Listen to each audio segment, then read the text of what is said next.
गौरव आर्या, रोटियां इस बारे समय कम है प्रियंका जी। गौरव आर्या, मैं 2 पॉइंट बोलूंगा, मुझे थोड़ा सा मैं मिसकोट हो गया। देखिए, बात यह है कि जब मैं कह रहा था कि 2 लाख लोग और लगा के नहीं होगा, यानी कि 2 किस्म के ऑपरेशन होते हैं, एक लाइन ऑफ कंट्रोल पे और एक हिंटरलैंड पे। Line of control maximum south of Pir Panjal है, जम्मू के इलाके में, कश्मीर में कम है। पहली चीज ये। दूसरी चीज ये, तो जनरल जीडी बख्शी जो कह रहे हैं बिल्कुल ठीक कह रहे हैं, because he is talking about hinterland operation. जब आपने प्रेशर वहां से हटाया तब वहां पे लोग आए। He is not talking about the line of control. मैं लाइन ऑफ कंट्रोल की बात कर रहा था। टेरेन बिल्कुल अलग है, कश्मीर घाटी है। अगर आप श्रीनगर में जाएंगे आपको दिल्ली जैसी सड़कें दिखेंगी, पहाड़ी इलाका नहीं है, वो घाटी का इलाका है। पहली चीज। दूसरी बात यह है कि ये आपके जो प्रवक्ता वो कह रहे थे कि 1,80,000 जो कमी, ये एक्चुअली कोविड टाइम पे चल रही थी, क्योंकि कोविड टाइम में 2-2.5 साल 3 साल भर्ती नहीं हुई। This is a ripple effect. अब लोगों को लाया जा रहा है अचानक, क्योंकि आपका पास वो इंफ्रास्ट्रक्चर नहीं है कि एक दिन आपने लाख बंदे हायर करके अगले दिन निकाल दिए। वो कोविड टाइम से ये रिपल इफेक्ट आ रहा है। इसमें किसी की भी गलती नहीं है, इसमें किसी भी गलती नहीं, क्योंकि वहां पे सब कुछ शट डाउन था कोविड टाइम्स पे। ट्रेनिंग क्योंकि इतने लोग जाने उनकी जा रही थी। So I just wanted to put it Navika in that current perspective. देखिए, जो करवा रही है वो साफ सीधी बात है, पाकिस्तानी आर्मी करवा रही है, और हमें जवाब जो है पाकिस्तानी फौज को ही देना पड़ेगा। बालाकोट एक अच्छा कदम था, सर्जिकल स्ट्राइक्स एक अच्छा कदम था, लेकिन वो जवाब दिया था हमने टेररिस्ट्स को। तो पाकिस्तान को एज अ स्टेट कोई ज्यादा फर्क नहीं पड़ा। फर्क पड़ा, मैं ये नहीं कहता कि बिल्कुल नहीं पड़ा, लेकिन ज्यादा नहीं फर्क पड़ा। क्योंकि जो जनरल्स प्लान कर रहे हैं, जो ये सारी चीजें प्लान कर रहे हैं, उनके लिए आतंकवादी एक डिस्पोजेबल एसेट है। आपने आतंकवादी लाए, आपने उनको भेजा, वो तो मरने के लिए आए हैं। अब देखिए, जो 3, 4, 5 आतंकवादी थे इसमें शामिल, जिन्होंने ये 27 लोगों की जानें ली हैं, आर्मी उनको मार देगी 1, 2, 3, 4, 5, 6, 7 दिनों में। वो कहीं नहीं जाएंगे, वो मर जाएंगे। अच्छा, होगा क्या इससे? पाकिस्तान और भेज देगा। और वो टेरेन ऐसा है कि वहां पे आप 5 लाख फौज और डाल लें, फिर भी वहां से जगह आ जाएगी निकलने, अंदर घुसने की। माउंटेन के टेरेन में आप कितने भी लोग डालें, कोई ज्यादा फर्क नहीं पड़ता। हाँ, वहां पे 3 टियर की एंटी इन्फिल्ट्रेशन ग्रिड लगा रखी है, लेकिन माउंटेन्स में होता है, such is the nature of mountains. Anyway, basic बात यह है कि जब तक आप पाकिस्तानी आर्मी को पनिश नहीं करेंगे, जब तक आप पाकिस्तानी फौज को आप पनिश नहीं करेंगे, उसको सजा नहीं देंगे, ये मामला नहीं रुकने वाला, ये नहीं रुकेगा। आप मार दीजिए, आप 10,000 लश्कर तैयबा वाले मार दीजिए, ये फिर शुरू कर देंगे 6 महीने के बाद। जब तक पाकिस्तानी फौज की लाशें नहीं गिरेंगी तब तक कुछ नहीं होने वाला नाविका। ये जो एंटी टेररिस्ट ऑपरेशन है हम आज से कर रहे हैं, ये अर्ली 90s से हुआ है। ये अर्ली 90s से, यानी कि इसको 30 साल से ऊपर हो गए। हम 30 साल से ऊपर से आतंकवादी मार रहे हैं। 100 मारते हैं, फिर 100 आ जाते हैं, 100 मारते हैं, फिर आ जाते हैं। ये रोज, एक जमाने में 2,000 मारते थे, 2,000 आते थे, 1,000 मारते, 1,000, 500, अब 100 मार रहे हैं, 100 आ रहे हैं। और ये लगातार आते चले जाएंगे, क्योंकि 30,000 मदरसे पाकिस्तान के अंदर है, रजिस्टर्ड 30,000 मदरसे हैं, और उतने ही अनरजिस्टर्ड मदरसे हैं। अगर एक मदरसा एक साल में एक जिहादी भेजता है, ये अगले 100 साल तक हमारे साथ जिहाद लड़ सकते हैं। तो जिहाद की फैक्ट्री चलाता कौन है? जनरल आसिम मुनीर चलाता है। अगर आप सरकार, कोई, मुझे नहीं पता सरकार क्या करने वाली है, because I am not privy to such things, और वो हाईएस्ट लेवल पे डिसीजन होगा। लेकिन जब तक सरकार डायरेक्टली पाकिस्तान आर्मी को चोट नहीं पहुंचाएगी, पाकिस्तान आर्मी के खिलाफ एक्शन नहीं लेगी, ये फिर वही ढाक के 3 पात, ये 6 महीने बाद फिर ये चीज होने वाली है। You have to take action against the Pakistani army, वरना आप भूल जाइए कि कुछ होगा लॉन्ग टर्म। बड़ी बात कह रहे हैं आप गौरव आर्या जी।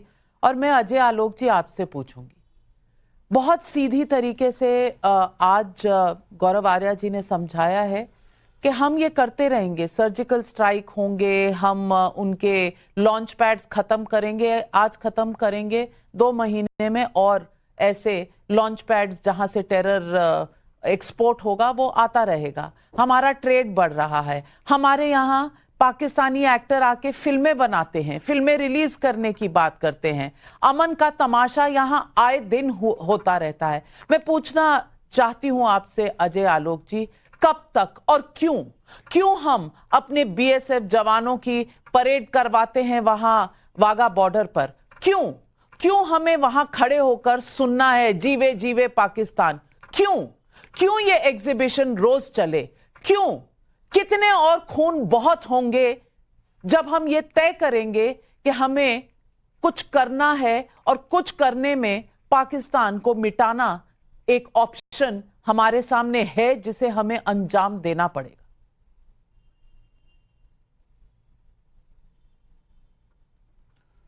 नविका जी, कुछ कुछ चीजें ऐसी होती हैं जिससे भूकंपीय परिवर्तन होते हैं, जो टेक्टोनिक शिफ्ट हम कहते हैं।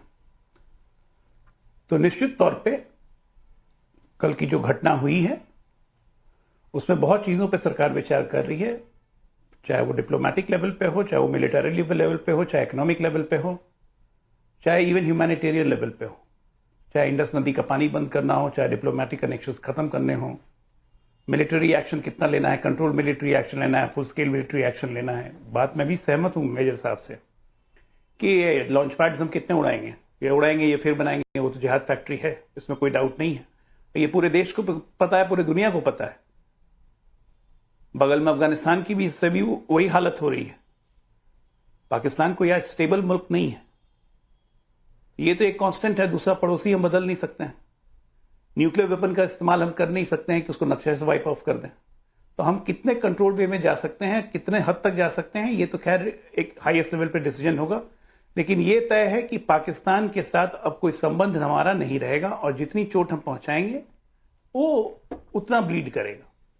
मेरी चिंता यहां पाकिस्तान से नहीं है, मेरी चिंता यहां पाकिस्तान से, वो तो रजिस्टर्ड एनिमी है हमारा, वो करते रहेगा, हमको उसको जवाब देना है, हम उसे मारते रहेंगे, कुछ दिन ठीक रहेगा। देखिए 2019 के बाद, एयर स्ट्राइक के बाद आज 2025, 6 साल बाद हुआ ऐसी घटना।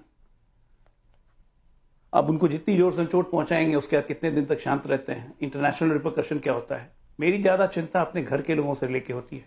देखिए, इसको टेररिस्ट स्ट्राइक मत कहिए आप, ये टेररिस्ट स्ट्राइक है ही नहीं, ये बिल्कुल एथनिक क्लिंजिंग करने की कोशिश की गई है, जो मुर्शिदाबाद में की गई थी और वही आज यहां पे की गई है। और उसको सपोर्ट करने के लिए कांग्रेस के दामाद साहब जो खुलेआम आ जाके उन्होंने कहा कि चूंकि माइनॉरिटी को यहां पर सप्रेस किया जाता है, मुसलमानों को नमाज नहीं पढ़ने दिया जाता है छतों पे या रोड पे निकल के, तो कहीं ना कहीं लग रहा है कि हिंदुत्व की लहर में मुसलमान दब रहा है, इसलिए उनको गुस्सा चढ़ा, इसलिए आके उन्होंने आइडेंटिफाई किया और हिंदू समझ के मार दिए। एक्सप्लेनेशन देखिए इनका। रॉबर्ट वाड्रा को दिमाग इतना कम है, मुझे पता लगता है पूरा खानदान पे राहुल गांधी इफेक्ट है। वर्ल्ड में एक जगह बताइए, जहां पे एक जगह बता दीजिए जहां माइनॉरिटी को ऑप्रेस किया गया तो वो मेजॉरिटी को मारने लगते हैं। कोई ऐसी जगह है वर्ल्ड में? अरे यहां तो इतिहास है कि जहां माइनॉरिटी रही है, मुस्लिम रही है, वहां पे माइनॉरिटी खत्म हो गया। जहां क्रिश्चियन रहे, माइनॉरिटी रही है, वहां पे माइनॉरिटी खत्म हो गया। अकेला हिंदुस्तान में माइनॉरिटी फ्लरिश कर रहा है। और ये लॉजिक जितने की माइनॉरिटी को क्रश किया जा रहा है। और माइनॉरिटी नहीं है यहां पे, जैन नहीं है, बुद्ध नहीं है, सिख नहीं है। उनको किसने क्रश किया? सिख को भी तो क्रश किया कांग्रेस पार्टी नहीं। रॉबर्ट वाड्रा को यह नहीं पता है फोर्स स्टेरिलाइजेशन मुसलमानों का किसने किया था? संजय गांधी ने किया। भागलपुर राइट्स का ऑर्डर किसने दिया? राजीव गांधी ने दिया था या नहीं? अरे ये रेडिकल इस्लामिस्ट को बढ़ावा देने में सबसे बड़ा हाथ अगर किसी का है तो सोनिया गांधी का है। जब से वो पावर में आई है तब से रेडिकल इस्लामिस्ट मूवमेंट इस कंट्री में बढ़ते चला गया। डेटा निकाल के देख लीजिए। और ऐसे ऐसे लोग कवर फायर देते हैं। लेकिन अजय आलोक जी, मुर्शिदाबाद से, ममता बनर्जी से, सोनिया गांधी से अगर आप इस कल के वाक्य को कंपेयर करेंगे तो कहीं आप पाकिस्तान को विंडो दे रहे हैं? पाकिस्तान की इसमें अकाउंटेबिलिटी कम कर रहे हैं? नहीं दे रहे हैं।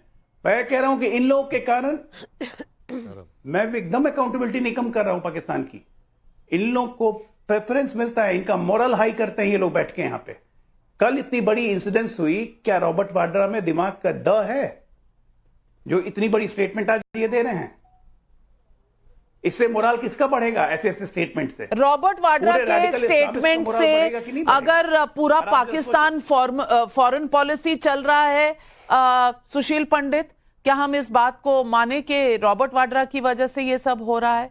सवाल ये है कि एक्शन का टाइम है। सवाल ये है कि कैसा एक्शन और कब तक ये जो बार बार पाकिस्तान की स्टेटेड फॉरेन पॉलिसी है, ब्लीड थ्रू 1000 कट्स, यानी हमारे जिस्म पर इस तरह के 1000 कांटे लगा दो कि खून रिस कर निकल के हमें मार देगा, ये कब तक हम बर्दाश्त करेंगे? धन्यवाद नाविका जी, मुझे अवसर देने के लिए इस शो में। देखिए, इस देश ने लगातार 3 जनादेश दिए हैं एक सशक्त सरकार, एक सशक्त प्रधानमंत्री को। रॉबर्ट वाड्रा एक साइड शो है। वो उसे छोड़ दीजिए, उसका ना बहाना बना सकते हैं हम, उस पर थोड़ा एतराज कर सकते हैं, लेकिन वो छोड़ दीजिए, वो एक फ्रीक शो है। हमारा जो ध्येय है, हमारा जो ऑब्जेक्टिव है, देश को लेकर, कश्मीर को लेकर, जिहाद को लेकर, अर्थव्यवस्था को लेकर, विदेश नीति को लेकर, अपनी सामाजिक समरसता को लेकर, उसको वाड्रा जैसा कोई तिनका डगमगा जाए, ये गले नहीं उतरती बात। जो बातें साफ साफ समझने मानने वाली हैं वो ये हैं। नंबर 1, कश्मीर में जिहाद की जो क्षमता है अपने बूते कभी भी, कहीं भी, किसी को भी, किसी भी तरह निशाने पर ले लेने की, वो इंटैक्ट है। इस सदमे ने, इस दुर्घटना ने हमें ये याद दिलाया है कि जिहाद गाहे बगाहे अपनी उपस्थिति दर्ज कराता है, हमें बताता है कि वो मौजूद है और उसमें वो ताकत और क्षमता है कि वो कहीं जाकर किसी निर्दोष को हत्थे चढ़ा दे, निशाने पर ले ले, नुकसान पहुंचाए, इस देश को आहत करे। नंबर 1। नंबर 2, जिहाद की क्षमता को हम पत्थरबाजी के रुकने, स्कूल और कॉलेजेस के समय पर चलने, बाजारों के खुलने, दफ्तरों के काम होने, पर्यटकों के आने या अमरनाथ यात्रा के सही सलामत हो जाने की कसौटी पर नहीं आंक सकते। जिहाद तय करता है कि उसको कब करना है, क्या करना है, कैसे करना है, पत्थरबाजी करनी है कि नहीं करनी है, स्कूल जलाने हैं कि नहीं जलाने। अगर वो ये तय करे कि हमें सिर्फ अपने रिसोर्सेज बचाने हैं, जाने बचानी है और हर 2, 4, 6 महीने बाद ये करना है, तो वो करता है। उसे अगर हफ्तों एनकाउंटर खींचना है तो वो खींचता है।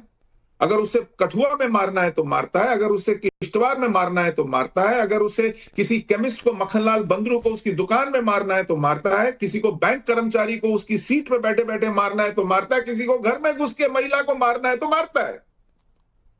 वो छोड़ता नहीं, वो अपनी उपस्थिति दर्ज कराता है, वो स्कूल में जाकर टीचर का शिनाख्ती कार्ड देकर मांगता है, मारता है, और वो 22 सरन पहलगाम में जाकर पतलून उतरवाकर चेक करता है कि तू हिंदू है तो मारता है। वो अपने तरीके से काम करता है। हम ये जो 2 घटनाएं हैं, इन दोनों के बीच फिर कहते हैं कि अब पत्थरबाजी रुक गई, अब जिहाद खत्म हो गया, अब सब सामान्य है, अब शांति है, अब चीजें कंट्रोल में है, अब जाइए पर्यटक भर भर के जाइए, कश्मीरी हिंदुओं तुम क्यों पड़े हुए हो, लौटिए घर लौटिए। हमारा जिहाद की क्षमता को आंकने की कसौटी क्या है, क्राइटेरिया क्या है, इसके लिए जिहाद किस तरह लड़ता है ये समझना पड़ेगा नाविका जी। ये समझ हमसे अभी आई नहीं है। और तीसरी बात जो बहुत सही कही मेजर गौरव आर्या ने भी, कि ये तय करना पड़ेगा जो हम रिएक्ट करते हैं, ये रिएक्ट करते रहें, इंतजार करें कि कब हमला हो और फिर कर हम इनको ढूंढने जाएं और मारें, या हम प्रोएक्टिव रहें और हमारा रिएक्शन भी क्या इनकी कमर तोड़ने के लिए है, इनका जबड़ा उखाड़ने के लिए है, या देश के गुस्से को शांत करने के लिए है, उबलते हुए खून पर कुछ छींटे डालने के लिए है, ताकि लोग थोड़ा नरम हो जाएं। बिल्कुल बिल्कुल, ये बहुत बड़ा सवाल है। सिर्फ खून में जो उबाल है उसको शांत करने के लिए, या